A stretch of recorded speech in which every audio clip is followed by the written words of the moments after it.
po sa inyo lahat. This is Carl's Movie Time. Ayan, so for today's video guys, pag-usapan naman po natin kung ano ang yung pagkakaiba ng CPM at RPM. Ayan, bago ang lahat guys, gusto ko muna i-shout out ang aking Team Carls. Ayan, hello mga lalabs ko. Ayan, maraming salamat sa inyong mga support guys. Hindi lang po sa akin, maging sa ating mga kasamahan po dyan. Maraming salamat. Hindi ko na kayo isa-isahin. Ayan, shout out ko na rin guys. Ang nag-request po nito sa akin. Walang iba kundi si Sir Darstock. Ayan, nabubulol tuloy ako. Sir Darstock, maraming salamat sa pag-request mo sa akin ito. Itong ano nga ba yung pagkakaiba ng CPM at RPM. Ayan, sana itong video na to ay magustuhan mo. At sana ay maintindihan nyo guys. Lalo po sa mga baguhan po dyan sa pag-YouTube at sa mga monetized channel guys. Ayan, by the way guys, para mas mabilis po natin maintindihan kung ano nga bang ibig sabihin ng CPM. Si CPM guys, ito po yung, ang ibig sabihin ng CPM guys, ito po yung cost per meal. Ibig sabihin ng meal, ito po yung 1,000 po yan. Si CPM guys, ito yung value ng video kay advertiser na handang bayaran ni advertiser kay YouTube para ipalabas yung ads na 1,000 beses sa ating mga video guys. Yun po yung si CPM. Ibig sabihin po niya ng CPM. More in ads, ika nga. Kaya kung mapapansin nyo guys, yung CPM po natin, malaki po siya. Malaki po siya compare doon sa RPM po natin. Ayan. Pero hindi ibig sabihin guys, kung malaki ang CPM mo, malaki ang kita mo. Ganun po yan.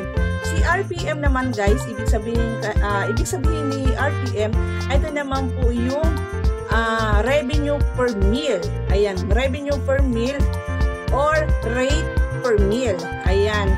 Ito po yung binabayaran ni YouTube sa ating mga creator. Kumbaga, actual revenue na po siya.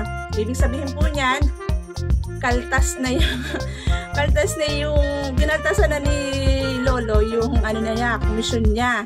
So kung mapapansin nyo guys, maliit na po yung RPM po natin. Ayan, yun po yung ibig sabihin ng RPM guys, sa mga hindi po nakakaalam. Ito po yung ginawa po yan para ma-measure natin kung magkano ang kinikita ng isang publisher sa per 1,000 views. Ayan, actual ano na ba siya? Actual, tawag dito, actual revenue. Ayan, yun po yung si RPM. So, yun nga guys, kung mapapansin nyo po, maliit po talaga si RPM compare kay CPM. Lalo kung kayo guys ay isang creator na, tawag dito, umaasa lang po sa ads, nung po kayo, expect nyo po guys, maliit lang ang inyong RPM. Ayan. Pero meron naman guys na mga live streaming, ayan, karamihan sa mga live streaming guys, matataas yung RPM nila. Bakit? Kasi nga po, sa live streaming, nakakuha sila doon ng mga super chat, yung mga ganyan, membership, yung mga join button, ganyan po. So, minsan guys, mas malaki yung RPM nila kumpara po sa CPM. Ayan, ganun po yan. At kung hindi po ako nagkakamali guys, ayan, correct nyo po ako kung ako nagkakamali, pero 55% po, sa pagkakailam ko po, 55% ng kita po natin kay YouTube, ayan po ay napupunta kay YouTube, 55% po yan. 45% po, yan po ay napupunta sa atin, pero hindi po lahat yan ay mapupunta sa atin. Kasi nga po, meron pa rin po yung binabawasan, like yung mga tax po natin, ganyan. So, hindi talaga lahat ay makukuha natin yung 45%. May ano pa siya, may bawas pa sa ganon. So, mamaya guys, ituturo ko naman po sa inyo kung sa inyo makikita sa inyong YouTube studio guys, kung sa inyo makikita yung CPM at RPM. Hello guys, ayan. So dito guys, ituturo ko po sa inyo kung saan nyo po makikita ang CPM at RPM nyo guys. The same lang yan mga lalabs ko sa cellphone nyo ha. Ayan. So punta po tayo guys dito sa ating profile. Click lang po natin yan. And then i-click lang po natin tong YouTube Studio. Ayan. Once na nandito na tayo guys, i-click naman po natin tong analytic. Ayan. Click lang po natin yan. And then, punta po tayo dito sa advanced mode. I-click lang po natin tong lifetime. Ayan. Ibig sabihin po yan, update po yan. Ayan. Updated yung revenue po natin dyan. So, dito guys, may makikita kayong say more. Click nyo lang po yan. Ayan. Once na nandito na kayo guys, may makikita kayong plus sign dito po sa gilid. Ayan. Click nyo po yan. Ayan. Kung gusto nyo guys makita yung CPM nyo, i-click nyo po ito. Oh. Ayan. Ayan ko nga. Ayan. Ito po ang i-click nyo guys once na gusto nyo makita ang CPM nyo. Pag gusto nyo naman makita yung RPM nyo, ito po ang i-click nyo po. So, subukan po natin. I-click po natin tong CPM. Ayan. Kung mapapansin nyo guys, ito po yung aking CPM.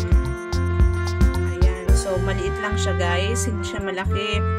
Dito nyo din makikita mga lalabs ko kung anong video nyo po ang malaki ang CPM. Ayan. Makikita nyo po dyan mga lalabs ko kung alin po dyan video nyo ang malaki ang CPM. Okay. Subukan naman po natin guys yung ating RPM. Ayan. Click lang po natin yung RPM. So, ito guys yung aking RPM guys. So, mapapansin nyo guys, mas malaki po yung aking RPM compare sa aking CPM. Ayan, ito po yung mga aking mga RPM guys. Ito po yung video ko na malaki kong RPM guys. Umabot siya ng $78. Ayan, yan po yung pinakamalaki ko guys na RPM. Dito pala guys, mga lalabs ko, malalaman nyo din kung anong bansa ang nanonood sa inyo. Ayan, ituro ko na rin. Paano yung mga bansa, yung mga nanonood sa inyo guys. Click nyo lang po itong cities. Ayan. So, mapapansin nyo guys, ito po yung mga nanonood sa inyo. Ito po yung mga viewers natin kung anong bansa po yan. Mapapansin nyo po, Quezon City, Davao, ayan. Meron din po tayo guys nasa, tawag dito, anong bansa ito? Ay, hindi. Pinas lang pala ito, guys. Pero ito, guys, yun nasa ibang bansa din. Mga Jakarta, ayan. Ito po yung mga nanonood sa akin, guys. Ayan. Yung mga, ano na po yan. May taga-Pasig din pala. Shoutout sa inyo, guys. Mga taga-Pasig dyan. May taga-US din po, guys. Ayan. Taga-Macau. Ayan. Yung po yung mga viewers po natin. So, dito, guys, makikita nyo din po dyan kung anong ilang taon na yung mga viewers na nanonood sa inyo. Ayan, kung mapapansin nyo sa akin guys, 25 to 34 years old yung mga nanonood sa akin. Ayan, dyan nyo po yung makikita guys. Ayan, dito nyo po yung makikita. At kung ano yung mga nanonood sa inyo, babae pa, lalaki, karamihan. So, sa akin guys ay halos pantay naman. Ay, mas marami guys ang babae ang nanonood sa akin compare sa lalaki.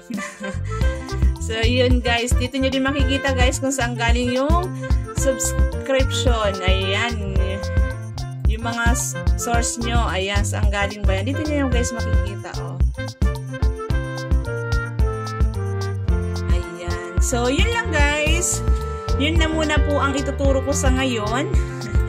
Sana ay may natutunan po kayo. Ito yung guys pala. Oh, yung mga nanonood sa inyo kung ano mga bansa. Ito pala guys, ang i-click nyo, yung geography. Ayan, ito ang i-click nyo. Makikita nyo na dyan kung anong bansa. Ito naman cities guys, dito lang yan sa Pinas. Karamihan po niya Pinas, ayan sa Pinas, Quezon City, Manila, ganyan. Pag geography guys, ito naman yung mga kung saang bansa po yan, karamihan nanonood sa inyo. Pero sa akin, napapansin ko mas madami ang Pinas sa akin. May taga-US din, ayan. Ilang percent ba yan? Ayan po yung mga ano po guys. May taga Hong Kong, India, ayan, Indonesia, Canada. So, yun lang guys. Yun na muna guys ang ituturo ko sa inyo ha. Ayan, sana ay may natutunan po tayo sa ating ginawang tutorial. Sana naintindihan po natin. Ayan, maraming salamat guys sa inyong lahat. And God bless po sa inyong lahat. Bye-bye po. Kita-kits po tayo sa next upload ko. Salamat!